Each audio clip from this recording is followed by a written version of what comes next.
Hi there, this is John from RevSoft, and in this presentation we'll be showing you how to set up the server logons and the security on those servers via REV WEB. If anyone has any questions or comments, please feel free to email me on the email address shown. We saw in the previous REV WEB security presentations how to set up the web logon as well as the servers and applications that could be accessed. Now in step 3, we'll define the server logon, define the system user that will be used for authentication.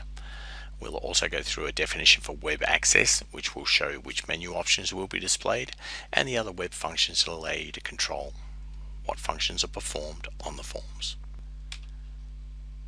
We're going to be using Rev Scheduler in this example, and we're connected to an iSeries, and under the security ribbon you'll see the web users is there. We can define a web user such as rev.I.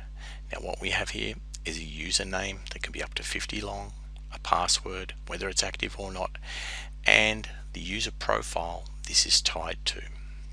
So in this situation it's tied to John M, and we've also got another one called Company 1 that's tied to a profile Company 1. This is a user profile that exists on that iSeries. On Windows and Unix it's a user accounts that you'll be using as well. The reason this is used is when you go through the web access security, which we're using system security here, we could use LDAP or Active Directory as well. When we drill into that, it then uses the user profiles or user accounts depending on the platform, and it also shows which menu options they'll be able to see. So we can see if I log on with an account called Company 1 that has an associated user profile of Company 1, it will be able to see the host procedures, it'll be able to do the set conditions and condition history, but not see the enterprise procedures.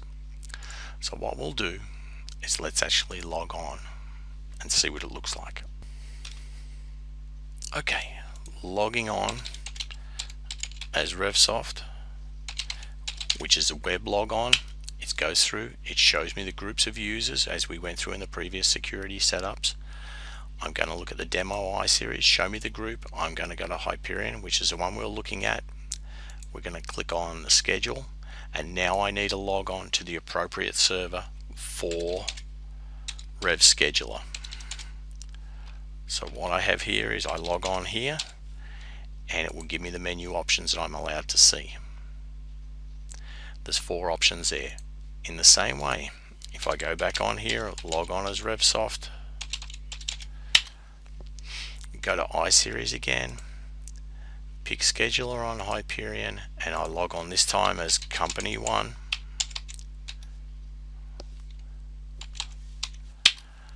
This time my menu shows 3 items. If I click on the host operations, what it's going to do there, it's going to build the operations panel for me, and the host operations there, we'll just go back to Scheduler first, because we have an additional level of security within Scheduler. Every job within Rev Scheduler can have an environment associated with it, and in this situation we have environment security.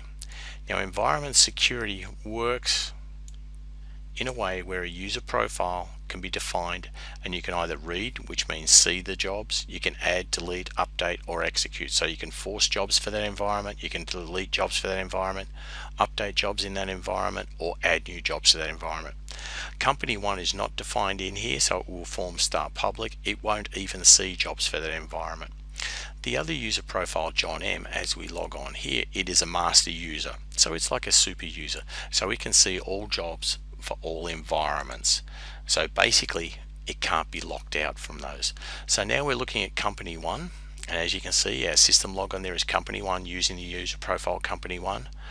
Today I can see the jobs that are there, and I can see that there is 5 jobs. They're the only ones I'm allowed to see. If I go back over to the rev.I with the John M associated profile, there's 285 jobs. All the jobs for the different environments, and I can see them on my phone, tablet, or any web browsing capable device. You can see the environment is star-based there, which I'm allowed to see, but Company 1 is not. And if we see there, we'll see Company 1 is the only environment it's allowed to see. Now it may look a little bit strange that it doesn't have a whole lot of icons there. It can actually force a job, and it can see the log. When I look on here, I can force a job, I can see hold details, I can see the log, and I can get the run sheet for any of those jobs. This security is still within the user interface within Rev Scheduler. At this time it's Web Opera Job, which is the operations panel. If I drill into that, as a master user, John M, I can see everything. If I go to company 1, he's only allowed to do a force, no hold details, and no log. So the security is at multiple levels within here. And just recapping exactly what we've done, we have a user account there that's tied to a user profile. That user profile is then used for all the standard authentication defined within the security, whether it be system security or LDAP or Active Directory within Rev Scheduler. Thank you.